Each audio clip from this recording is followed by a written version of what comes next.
بسم الله الرحمن الرحيم، والحمد لله رب العالمين، وصلى الله على محمد وآله الطاهرين.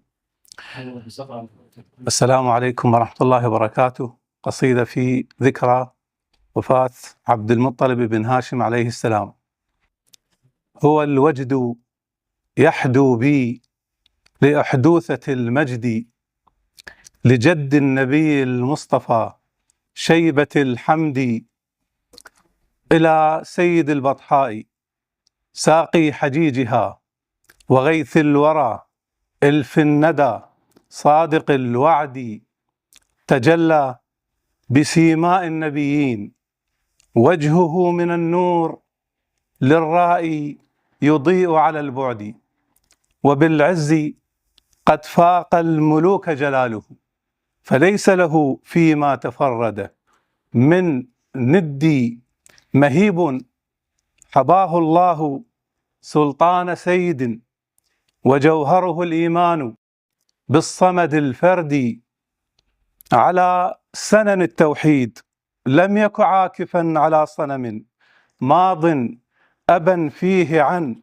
جدي، يسير بنهج الأتقياء، فلم يبح حراما وأرسى مفلحا سنن الرشد، وبشر حقا بالنبي محمد حشاشة عبد الله، مذ كان في المهد تكفله من بعد آمنة، وقد رعاه بأجلى ما يكون من الود، وأوصى به من بعده خير ولده أبا طالب، نعم الوصي من الولد، ولو لم يكن خير الجدود لما انتمى إليه رسول الله مرتجزا يبدي. أنا النبي لا كذب، أنا ابن عبد المطلب، الرجز المشهور.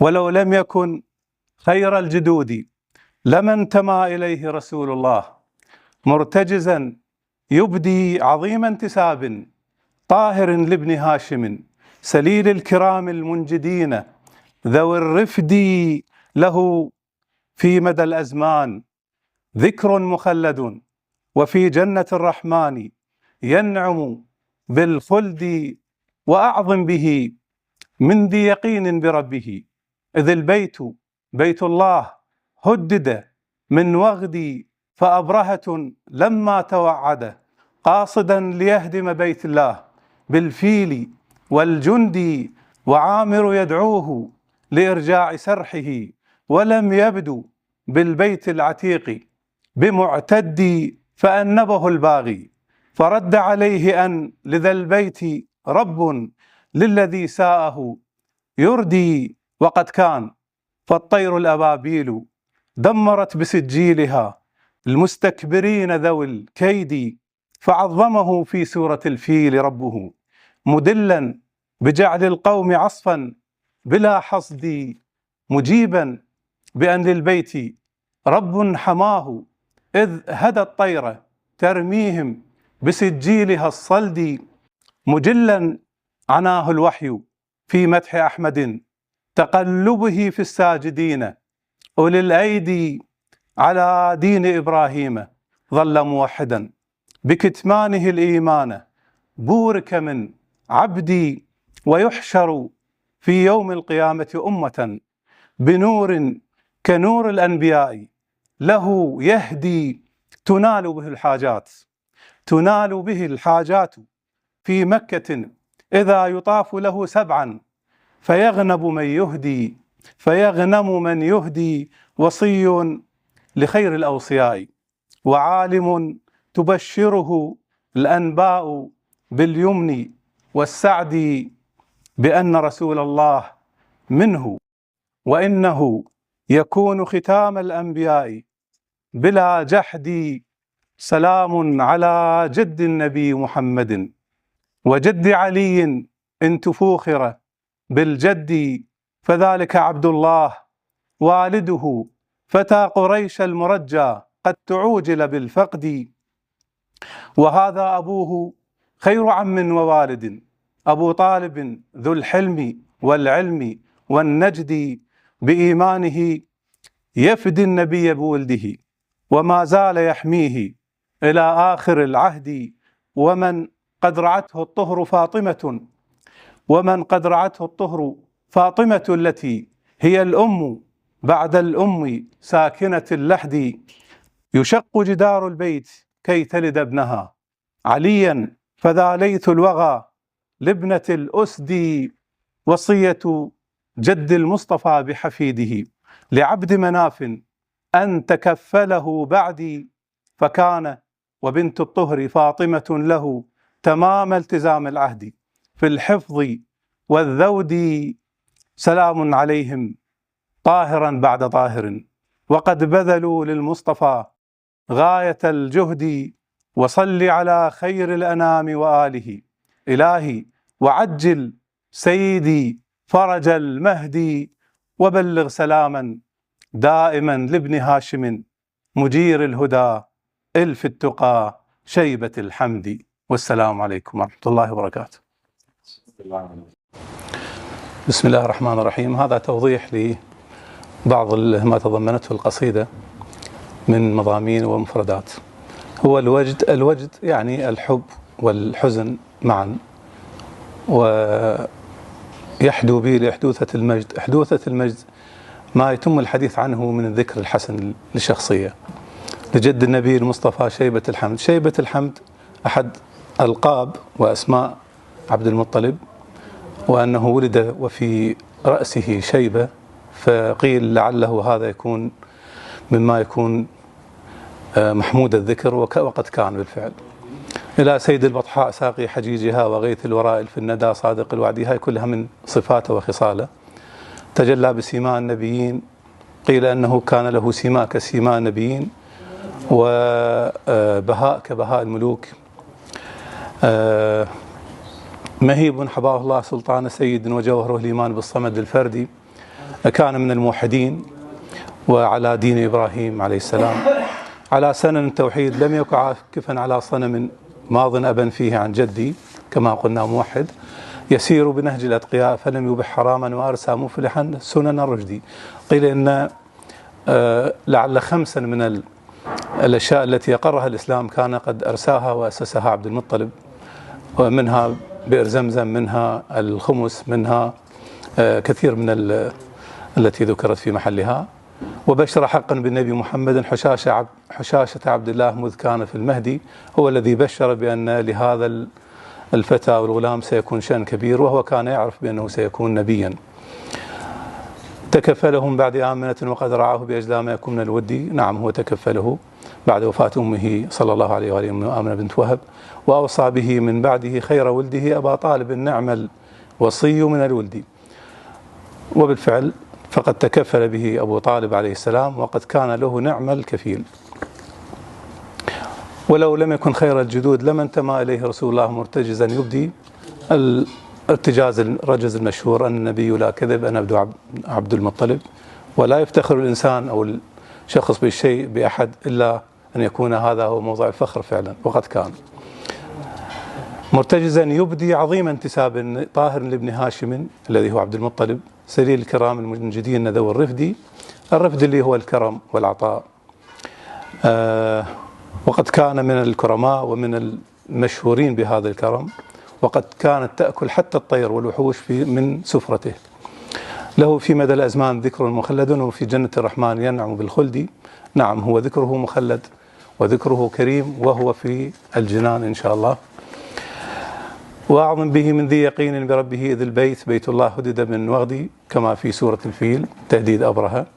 فأبرهة لما توعد قاصة ليهدم بيت الله بالفيل والجند. وعامر أحد أسمائه أيضا لعبد المطلب، يدعوه لإرجاع سرحه ولم يبدو بالبيت العتيق بمعتدي.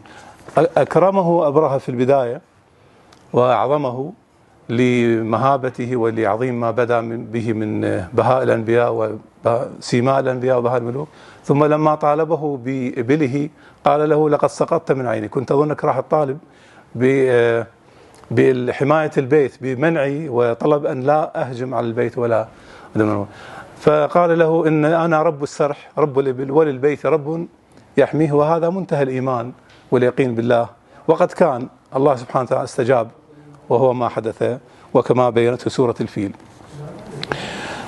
فأنبه الباغي فرد عليه أن لذا البيت رب للذي ساءه يردي، وقد كان فالطير الأبابيل دمرت بسجيلها المستكبرين ذوي الكيد. فعظمه في سورة الفيل ربه مدلا بجعل القوم عصفا بلا حصد فجعلهم كعصف مأكول، مجيبا بأن للبيت رب حماه إذ هدى الطيرة ترميهم بسجيلها الصلد، مجلا عناه الوحي في مدح أحمد تقلبه في الساجدين أولي الأيدي، وتقلبك في الساجدين. وطبعا هو طاهر من صلب الأطهار، ما زلت نقل من صلب طاهر إلى صلب طاهر، وأكيد هم ذول آبائهم الطاهرين الأصلاب الطاهرة. على دين إبراهيم ظل موحدا بكتمانه الإيمان بورك من عبدي، قيل كان يكتم إيمانه كما أبو طالب. ويحشر في يوم القيامة أمة بنور كنور الأنبياء له يهدي، قيل إن له يوم القيامة نورا يهدي إليه، يعني يري الناس نوره، هكذا بهاؤه وهكذا نوره عبد المطلب عليه السلام. هنا حديث الإمام الصادق عليه السلام: تنال به الحاجات في مكة إذا يطاف له 7 فيغنم من يهدي. قال الإمام الصادق: إن كانت لك حاجة فطف بالبيت 7 لعبد المطلب، وصل ركعتين لعبد المطلب، و7 لأبي طالب، و7 لفاطمة. هذا الحديث المشهور، وهو أول من ذكر بالنسبة لطلب الحاجات بأن يطاف له 7 في البيت. وهذه خاصية وخصلة حقيقة لعله كثير من الناس لا يعلمونها، للتجهيل بآباء النبي تبعا لمن كتب التاريخ ومن كتب الأحاديث، وهم الخط الآخر. وكما قال معاوية: دفنا دفنا. وهذه من ضمن المظالم آباء النبي أنه دفنت فضائلهم. نعم. وصي لخير الأوصياء وعالم تبشره الأنباء باليمن والسعد، كان يتلقى الأنباء وكان يرى رؤى كلها صحيحة وكلها تحدث في الواقع، كحفر بئر زمزم وما شابه. تبشره الأنباء باليمن والسعد بأن رسول الله منه، وأنه يكون ختام الأنبياء بلا جحد. كان يعلم بأن محمدا صلى الله عليه هو رسول الله. نعم. سلام على جد النبي محمد وجد علي إن تفوخر بالجد، لأن عليا أيضا كان يتفاخر به عليه السلام بعبد المطلب، فذلك عبد الله والده فتى قريش المرجى قد تعوجل بالفقد، لأنه مات والنبي لم يولد بعد. وهذا أبوه خير عم ووالد، يعني أبو علي وهو أبو طالب، أبو طالب ذو الحلم والعلم والنجد. السلام عليكم ورحمة الله وبركاته. أرجو من الله أن توفقوا في مشروعكم، هذا المشروع الذي يدعم الأدب والشعر الهادف، وأسأل الله تبارك وتعالى أن يوفقنا وإياكم للثبات على نهج النبي وآله الطاهرين صلوات الله وسلامه عليهم أجمعين. قرأت قصيدة الشاعر الأخ محسن الجبوري في مدح عبد المطلب بن هاشم صلوات الله وسلامه عليه، جد نبينا صلى الله عليه وآله وسلم. وكانت هذه القصيدة كما رأيتها قصيدة رصينة المعاني، متينة السبك. اختار شاعرنا شخصية فذة لتكون موضوعا لقصيدته، وهي شخصية عبد المطلب بن هاشم. طبعا لا يخفى أن اختيار الموضوع له أهمية بالغة من حيث إيصال رسالة الشعر. هذه الرسالة رسالة سامية في تخليد العظماء وذكر مناقبهم. شخصية كشخصية عبد المطلب عليه السلام تستحق كل هذا التمجيد لما لها من المواقف العظيمة والبارزة ولا يخفى أن عبد المطلب عليه السلام كان رجلا مبرزا في قومه يشار إليه بالبنان. ففي إبراز مناقبه أيضا تعظيم وتوقير للنبي صلى الله عليه وآله وسلم الذي تفرد وأهل بيته الطاهرين بنقاوة النسب والحسب. فالإشادة بمثل هذه الشخصية وجعلها موضوعا للقصيدة هذه نقطة قوة تسجل لشاعرنا في هذا الميدان. ومن ثم إذا ألقينا نظرة إلى ألفاظ هذه القصيدة نجدها ألفاظا جزلة، وهذه الألفاظ الجزلة الرصينة البليغة أدت معانيها، لأنها ألفاظ عالية في مضامينها، كقول الشاعر: إلى سيد البطحاء ساقي حجيجها، وغيث الورى إلف الندى صادق الوعد.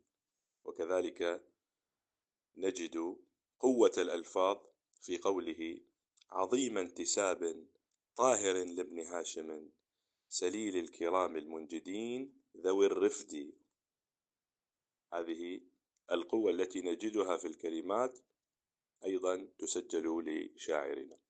وعندما نأتي للحديث عن إيمان عبد المطلب عليه السلام تلميحا وتصريحا نجد قوة جميلة واستثنائية، فنراه يلمح إلى هذا الإيمان تارة، وتارة يصرح. مثلا في قوله: تجلى بسيماء النبيين وجهه، من النور للراء يضيء على بعد. نلاحظ أنه يلمح لإيمان لإيمان عبد المطلب عليه السلام. وهنا أيضا في هذا البيت تبرز القوة في قلب الصورة. فالمألوف أن يقول إنه قد تجلى سماء الأنبياء في وجهه لما له من المهابة والإيمان، ولكنه عكس ذلك تأكيدا على عظمة إيمان أبي طالب عليه السلام، عظمة إيمان عبد المطلب. طبعا نحن أحيانا نشتبه نقول إيمان أبي طالب لأننا تعودنا على ذكر إيمان أبي طالب عليه السلام، ونحن الآن في صدد الحديث عن إيمان أبيه صلوات الله عليه. فحتى يؤكد على عظمة إيمان عبد المطلب ذكر الصورة بهذه الطريقة، ذكرها مقلوبة، قال: تجلى بسيماء الأنبياء وجهه. وهذا التعبير كان تعبيرا قويا موفقا. وأيضا نجد أبياتا أخرى تصرح بهذا الإيمان، مثلا كقوله: على سنن التوحيد لم يك عاكفا، على صنم ماض أبا فيه عن جدي. وأيضا يؤكد الشاعر على هذا الإيمان من خلال الشريعة التي كان يتبعها عبد المطلب عليه السلام. يقول: يسير بنهج الأتقياء فلم يبح حراما، وأرسى مفلحا سنن الرشد. وأيضا لم ينسى الشاعر الإشادة بالموقف العظيم الذي كان لعبد المطلب أمام طاغية زمانه، ذلك الذي جاء من الحبشي وجاء لهدم الكعبة. فظهر هنالك عظيم إيمان عبد المطلب من خلال مواجهة هذا الطاغية بقولته المشهورة المعروفة: إن للبيت ربا يحميه. فنلاحظ الشاعر يذكر هذا الموقف ويشيد بهذا الموقف: وأعظم به من ذي يقين بربه، إذ البيت بيت الله هدد من وغدي. فإبرهة لما توعد قاصدا ليهدم بيت الله بالفيل والجند، إلى أن يقول: فعظمه في سورة الفيل ربه، مدلا بجعل القوم عصفا بلا حصد، مجيبا بأن للبيت رب حماه، إذ هدى الطير ترميهم بسجيلها الصلد. وأيضا فيه تناص وإشارة إلى ما في سورة الفيل: ألم تر كيف فعل ربك بأصحاب الفيل ألم يجعل كيدهم في تضليل وأرسل عليهم طيرا أبابيل ترميهم بحجارة من سجيل، فذكر الطير الأبابيل وذكر الحجارة التي ترميهم بسجيلها. وأيضا لم يترك الشاعر الإشادة أو الإشارة إلى حديث النبي صلى الله عليه وآله بحق جده أنه يحشر يوم القيامة أمة، فقال الشاعر: ويحشر في يوم القيامة أمة بنور كنور الأنبياء له يهدي.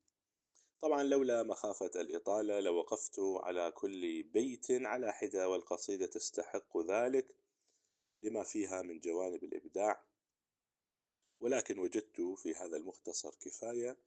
في الخلاصة القصيدة بديعة وجميلة ومتينة، أبرزت مناقب سيد نجيب طاهر عظيم هو جد النبي صلى الله عليه وآله وسلم، أعني عبد المطلب بن هاشم، فاستحقت بذلك كل تمجيد وإشادة. أسأل الله تبارك وتعالى التوفيق لشاعرنا، وأسأل الله تبارك وتعالى أن يجعل هذا الورد في ميزان حسناته. والسلام عليكم ورحمة الله وبركاته.